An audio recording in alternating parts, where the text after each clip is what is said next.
I was a sailor first, I sailed the sea. Then I got a job in a factory. Hey vinyl community, what's going on? It's LJ. Moving into the new year, I wanted to shoot a quick video tonight to send a thank you out to two vinyl community members for things that they had sent recently. And the first is Tony, MrFartboy. So I had recently done a vinyl update video where I had shown a couple of new Metal Church LPs I had picked up, The Dark and Blessing in Disguise. Both kick-ass slabs of 80s heavy metal. Both highly recommended if you're into that kind of stuff. And I had mentioned that their next LP, The Human Factor, is one that I had struggled to find for quite some time. And I think the reason for that is, this is from my high school days in the early 90s. And that's when vinyl just went on a big decline. Big decline. Everything was just CDs. So a lot of the stuff from that period, and anyone that collects this, Mr. Hall of Fame, Lazarus, Lunacy, you know, all you guys and others know what a bitch it can be to find metal from the 90s. Megadeth's Countdown to Extinction, Slayer's Seasons in the Abyss, Metallica's Black Album, the things that haven't been reissued. King Diamond, Metal Church, it's just difficult to find. So watching that video, Cool Ranch Dressing, River and Shelly, and thank you guys, said, hey, just saw 4 copies in our local store. It's like, holy shit. So they mentioned that, you know, it's a store that MrFartboy, Tony, goes to often. So I got in touch with Tony, let Tony know that River and Shelly had put his poor ass on the hook to pick it up for me. And of course I wasn't going to leave him alone until he did. And Tony did pick it up and send it along. Tony, thank you so much. Thank you so much. I've been looking for this forever. My CD copy is great, but just to have it on vinyl kind of just rounds out my Metal Church vinyl collection. And I wanted to thank you, Tony, for heading down there, for picking it up, for getting it right off to me. And Tony, you know I'm going to hound you via email now until you let me know, you know, how I can send you money for this. So thank you, Tony, so much. Tony also included sticker for the local store there in his area, Red Scroll Records, very cool, and card for upcoming shows in the area. So all in all, very cool. Tony, I've already listened to it twice. This was sealed, by the way, sealed, just unreal, sealed. So this is just a great way that, you know, the vinyl community looks out for one another, and I love that about the VC. You know, it was through Cool Ranch Dressing, over to MrFartboy, and then finally here to Biosite. We have weird names. Tony, thanks so much. River, appreciate it. Guys, that's awesome. And the second is to a new vinyl community member, a newer vinyl community member, and that's Memphis Jim. Memphis Jim has just started posting videos and really getting a kick out of them, Jim. The way that you're doing them and the things that you're deciding to show. I'll stick a link to Jim's, Memphis Jim and Mrs. Memphis Vinyl Jim's channel up here, so you guys can check it out. They just did a soul video that I thought was really cool, and the way you guys started that way back with the early stuff, with the coasters, and then kind of carried it all the way up until the 80s. And man, Jim was just bopping, singing the songs, right? It's like, nah, nah, nah. I don't care if I sound good, I like it. And I love that. That's great. So Jim had sent me a PM and said, hey, I wanted to send you some stuff to kind of open your mind a little bit to some different things, and he did. So I got that in the mail today. Jim, thank you. And Jim, God, please don't use priority mail to send stuff. Media mail is fine. We're in a recession, brother. But that was cool. So Jim sent a note, and he said, you know, LJ, this is the Memphis Calling Card album. Enjoy.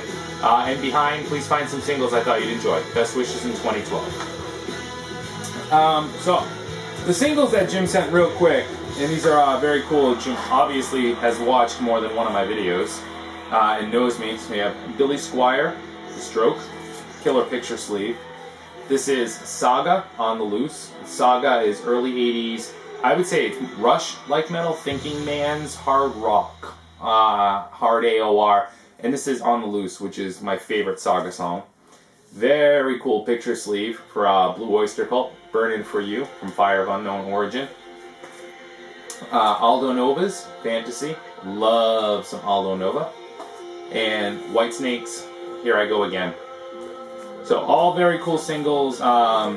Memphis Vinyl Jim and Mrs. Memphis Vinyl Jim, thank you very much. Those are very, very cool singles. Again, clearly you watch my videos and you know me. But the next one Jim sent, I want to spend a couple of minutes to talk about this because Jim just got me over a hump. And one I've struggled with quite a bit, and that is with Elvis. So, where do I stand with Elvis? I don't like him. I've tried to get into him, and I just can't. But what I've found is banged up, beat up copies of Elvis albums, 9,000 Elvis Christmas albums, and when I find them, they're at a thrift store, they're at a Goodwill, they're at a yard sale, and it's, Elvis again, Elvis again, Elvis again.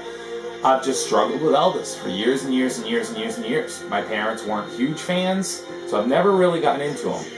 But this showed up today, and I was immediately drawn first to the cover. So it's just got some really killer colors from a vintage perspective. So I fell in love right away with the colors. And then seeing Jim's note, this is a Memphis calling card. Of course it is. Graceland, Memphis, Tennessee. But that said, I said, you know what? I'm going to open my mind. Jim and company are willing to send me a record, priority mail. If I can't put this on and listen to it, how much of a jerk am I, right? And I don't want to be that guy. So I threw it on. And you know what? I liked it. I liked it. It wasn't Hound Dog. It wasn't Love Me Tender. It wasn't Don't Be Cruel. It wasn't Jailhouse Rock. It was a soundtrack to Frankie and Johnny. I did some research. Later re-released under Pickwick with a few songs omitted. So this is an original press, an OG. And I started reading about it and I really got into it. It had like a New Orleans jazz sound and some standard hymnal, traditional type sounds. It was really cool. And I got to thinking, God, you know what? How many times have I gone to a concert and I'm just not a fan of the opening act? Or I've gone with somebody that, hey, I have an extra ticket to insert band title here. I go in not a fan, I leave with the CDs, I leave with the shirts, I leave converted. And I think, that's probably happened to quite a few of us. So I don't think I'm going to start Elvis collecting overnight. But I think I want to say thank you to Memphis Vinyl and Mrs. Memphis Vinyl Jim, I hope I got that right, for helping me over my Elvis hurdle. And I really liked this. I've listened to it twice. I think it's fucking awesome. I love it. Guys, thank you both so much. This was a stretch for me. And I think because it came through the VC by way of a recommendation from another member, it's like going to that concert and leaving converted. So this was very cool. This is, I have Aloha from Hawaii and all that stuff, and it's in the basement, kind of in an extras box. It's not on the shelf. I think I might need to go grab it. I might be having an Elvis moment. But this will happily go on the shelf, and I want to thank you both for Frankie and Johnny, the Elvis soundtrack. Elvis's 25th album. Oh, God. So, that's it. Enough for me for tonight. I have a couple more videos to shoot. Derek's first purchases in 2012, some vinyl updates. Tony, Mr. Fartboy, Mr. and Mrs. Memphis Vinyl Jim, thank you both very, very much for sending those to me. You guys are the best. The VC is just the most wonderful place on the face of the earth. Thanks, guys. Talk soon. Ciao.